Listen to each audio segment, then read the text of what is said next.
Hello friends, आज हम class 10th के साइंस एंड टेक्नोलॉजी के पार्ट 1 फर्स्ट चैप्टर ग्रेविटेशन के बारे में हम आज पढ़ने वाले हैं। तो फिर चलो चैप्टर हम जल्दी स्टार्ट करेंगे। उससे पहले अगर आपको वीडियो पसंद आए तो वीडियो को लाइक कीजिए, शेयर कीजिए और हमारे चैनल को सब्सक्राइब भी ज़रूर कर देना। तो चलो चैप्टर को स्टार्ट कर देते हैं। हाँ, तो देखो यहाँ पर कैन यू रिकॉल में 3 क्वेश्चन हमें देकर रखे हुए हैं। वो तुम्हारे 9th के स्टैंडर्ड के ऊपर बेस है। तो हम डायरेक्ट चैप्टर को स्टार्ट करेंगे। We have seen in the previous standard that the gravitation force is a universal force and it acts not only between 2 objects on the earth but also between any 2 objects in the universe. मतलब 9th standard में हमने जो पढ़ा था कि gravitation force जो है वो ग्रेविटेशन फोर्स एक यूनिवर्सल फोर्स है। मतलब वो सिर्फ अर्थ पर जो 2 ऑब्जेक्ट है, मतलब आप में और आपके रूम में जो भी कोई सब्जेक्ट या फिर कुछ भी चीज़ पड़ी हुई है, आप दोनों के बीच में ही सिर्फ वो ग्रेविटेशन फोर्स नहीं है, बल्कि यूनिवर्सल मतलब अर्थ और मून, इन दोनों में भी एक ग्रेविटेशन फोर्स बना हुआ है। तो ये हमने 9th में पढ़ा हुआ था। तो अब स्टार्ट करते gravitation.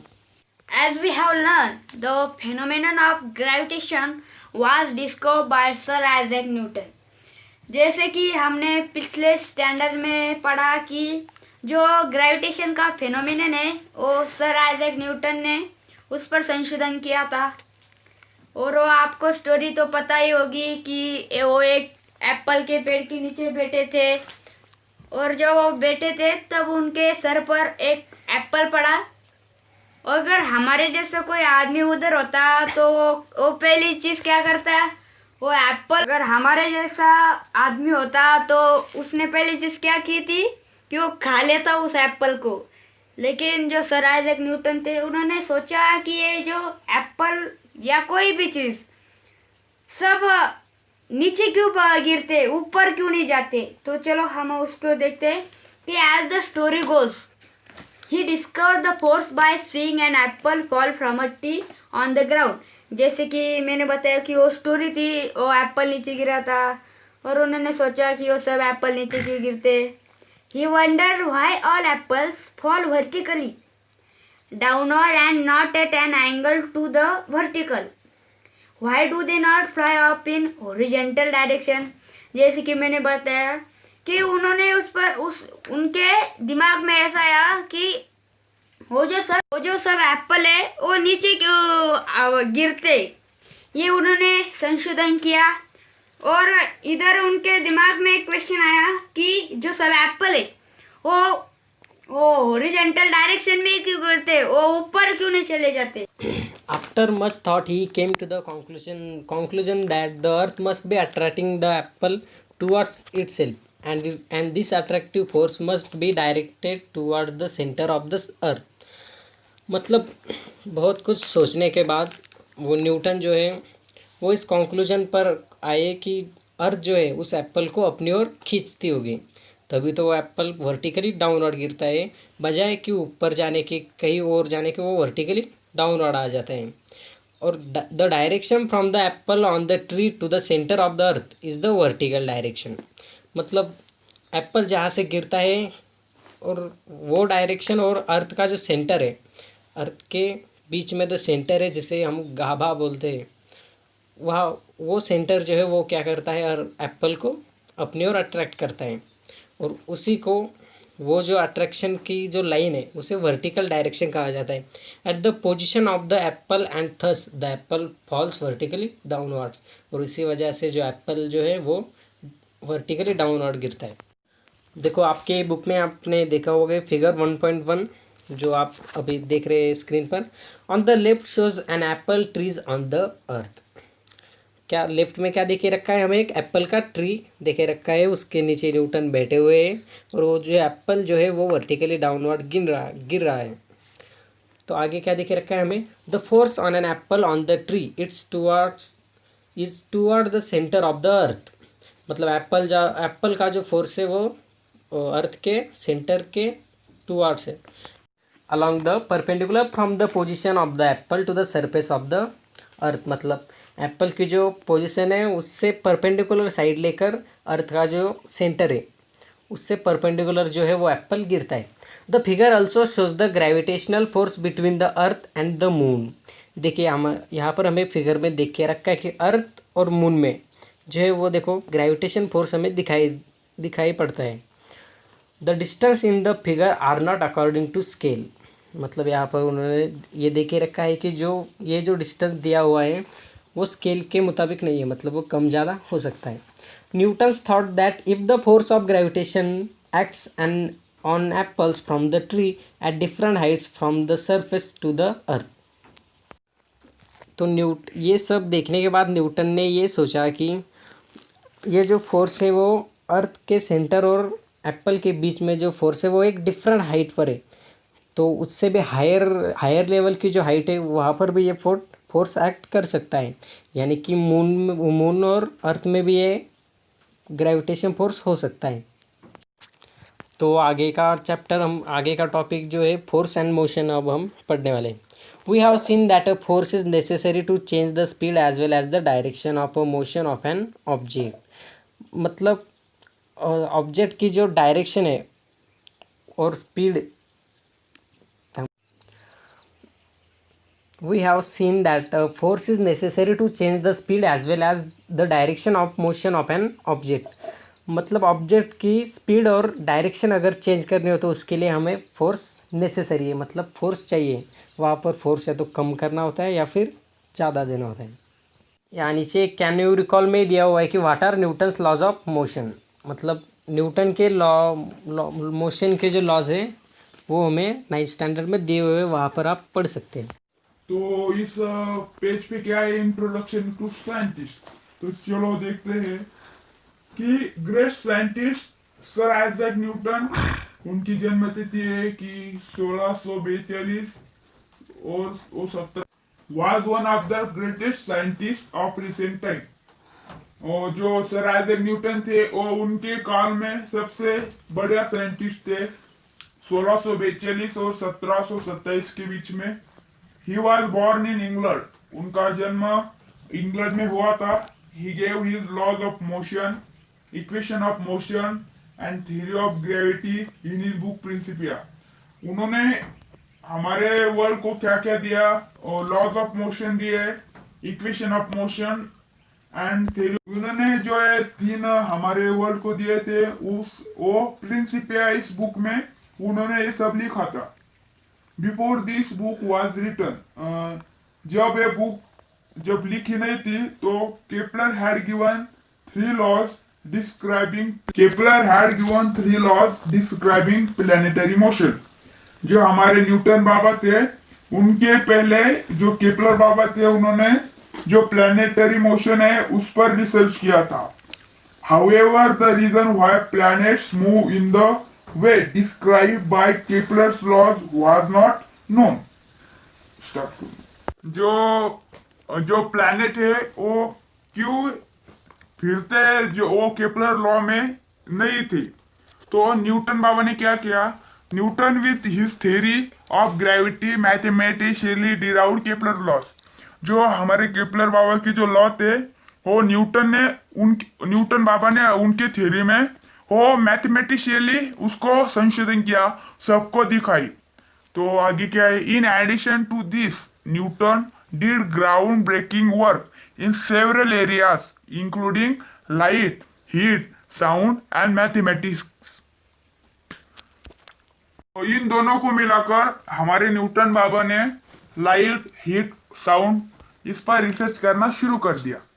He invented a new branch of mathematics. उन्होंने एक मैथमेटिक्स की न्यू ब्रांच इन्वेंट की। This is called calculus and has wide ranging application in physics and mathematics. He was the first scientist to construct a reflecting telescope. वो पहले ऐसे संशोधक थे जिन्होंने रिफ्लेक्टिंग टेलीस्कोप बनाया।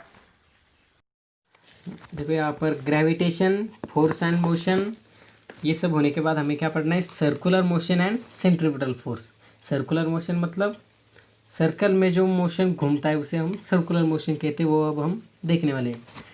ट्राई दिस में हमें देख रखा है कि tie a stone to one end of a string. मतलब आपको क्या करना है, एक रस्सी लेनी है छोटी सी, उस रस्सी को आगे हमें एक पत्थर बांध देना है, स्टोन मतलब पत्थर। Take the other end in your hand, और एक दूसरा रस्सी का एंड है वो आपके हाथ में रख देना है। And rotate the string so that the stone moves along a circular as shown in figure 1.2a। तो उस रस्सी को हमें सर्कुलर घुमाना है, जैसे कि आप फिगर में देख सकते हैं। Are you applying any force on the stone? क्या आप स्टोन पर कोई फोर्स अप्लाई कर रहे हैं?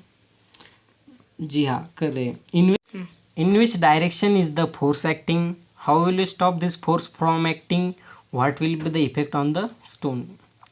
देखिए यहाँ पर आप स्टोन पर जो है वो फोर्स अप्लाई कर रहे हैं, तो वो फोर्स किस डायरेक्शन में कर रहे हैं, और उस फोर्स को रोकना हो तो क्या करना पड़ेगा, और रोकने के बाद उसका इफेक्ट क्या होगा, ये सब हम आगे देखेंगे। As long as we are holding the string we are pulling the stone towards us, I towards the centre of the circle and are applying a force towards it. मतलब जब हम रस्सी पकड़ कर रखते हैं तो उस स्टोन को जो है हम हमारी तरफ खींचते हैं towards the centre of the circle and are applying a force towards it.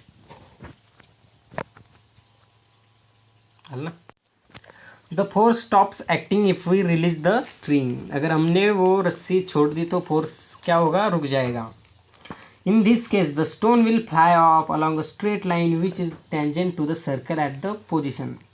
वहाँ पर वो पत्थर जो है वो किस दिशा में जाएगा, वो रस्सी उस दिशा में जाएगी जहाँ वो पत्थर उस पोजीशन में जो पत्थर वहाँ पर था। तो आगे देखिए रखा है हमें, because that is the direction of its velocity at that instant of time, figure 1.2b आप देख सकते हैं। वो किस वजह से होता है, because of the direction of its velocity at that instant of time. उस इंस्टेंट टाइम पर वो स्टोन जो है जहाँ पर था उसी डायरेक्शन में टेंजेंट, आप यहाँ पर देख सकते हैं फिगर बी में, ये पत्थर जो है जहाँ पर था उसी डायरेक्शन में वो रस्सी भी चली जाएगी। You may recall that we have perform a similar activity previously in which a 5 rupee coin kept on a rotating circular disc flies off the disc along the tangent to the disc. आपने 9th standard में आपको एक try this में दिया हुआ था कि एक वहाँ पर हमने एक डिस्क जो है वो फिर घूमती हुई डिस्क पर 5 रुपये का कॉइन क्या किया था, रख दिया था। तो जैसे ही 5 रुपये का कॉइन हम disc, a force acts on any object moving along a circle and it is directed towards the centre of the circle, this is called the centripetal force. देखो यहाँ पर सेंट्रीपिटल फोर्स की जो है डेफिनेशन दी हुई है, अ force acts on any object moving along a circle, a force acts on any object moving along a circle. मतलब जो फोर्स एक्ट होता है एक सर्कुलर राउंड में जो फोर्स एक्ट्स होता है, and it is directed toward the centre of the circle, और वो फोर्स जो है वो सेंटर के थ्रू वो डायरेक्ट होता है। This is called the centripetal force. मतलब यहाँ पर हमें जो ट्राइदिस में दिया हुआ था कि हम जब रस्सी खींचते हैं, जो हमारा हैंड जिस दिशा जहाँ पर हम रस्सी पकड़ते हैं वो क्या होता है, उसका सर्कल होता है, और राउंड में उसे हम घुमा देते हैं, इसलिए वो सर्कुलर मोशन उसे कहा जाता है। ये नोट कर लीजिए। सेंट्रीपिटल मीन्स सेंटर सीकिंग, मतलब सेंटर की तरफ खींचने वाला। The object tries to go towards the centre of the circle because of this force. इस फोर्स की वजह से जो ऑब्जेक्ट है वो सेंटर की तरफ जाने की कोशिश करता है, मगर वो कभी जा नहीं पाता, इसलिए वो राउंड घूमता रहता है। बस you know that the moon which is the natural satellite of the earth goes round it in a definite orbit. आपको पता ही है कि मून जो हमारा अर्थ का क्या दिया रखा है वो यहाँ पर नेचुरल सैटेलाइट, मतलब वो नैसर्गिक सैटेलाइट है हमारे अर्थ का। Goes round it in a definite orbit, हमारे अर्थ के जो है वो डेफिनेट ऑर्बिट में घूमता रहता है। The direction of motion of the moon as well as the speed constantly changes during this motion. The direction of motion of the moon मतलब मून की जो डायरेक्शन होती है वो, और as well as its speed constantly changes, उसकी direction और speed constantly change होती रहती है ड्यूरिंग दिस मोशन, इस मोशन के थ्रू। Do you think some force is constantly acting on the moon? What must be the direction of this force? How would its motion have been if no such force acted on it? Do the other planets in the solar system revolve around the sun in a similar fashion? Is similar force acting on them? What must be its direction? तो इस सब पर हम एक conclusion निकाल देते हैं from the above activity. Example and question: it is clear that for the moon go to around the earth,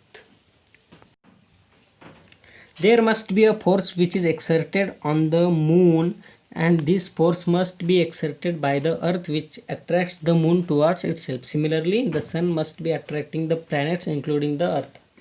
मतलब इस सब ट्राई दिस का कंक्लूजन ये निकलता है कि अर्थ जो है वो मून को अपनी ओर खींचता होगा, और सिमिलरली जैसे अर्थ मून को खींचती है वैसे सन हमारे प्लैनेटरी सिस्टम में जितने भी प्लैनेट्स हैं उन सबको अपनी ओर अट्रैक्ट करता होगा। इसी वजह से वो घूमते हैं और इसी वजह से ये उनमें वो मोशन क्रिएट हो जाता है। तो दोस्तों आज के लिए इतना ही, आगे का वीडियो हम पार्ट 2 में भेज देंगे। अगर वीडियो पसंद आ गया हो तो लाइक कीजिए, हमारे चैनल को सब्सक्राइब कीजिए और साथ ही में ये वीडियो आपके दोस्तों के साथ शेयर भी कीजिए। Thank you.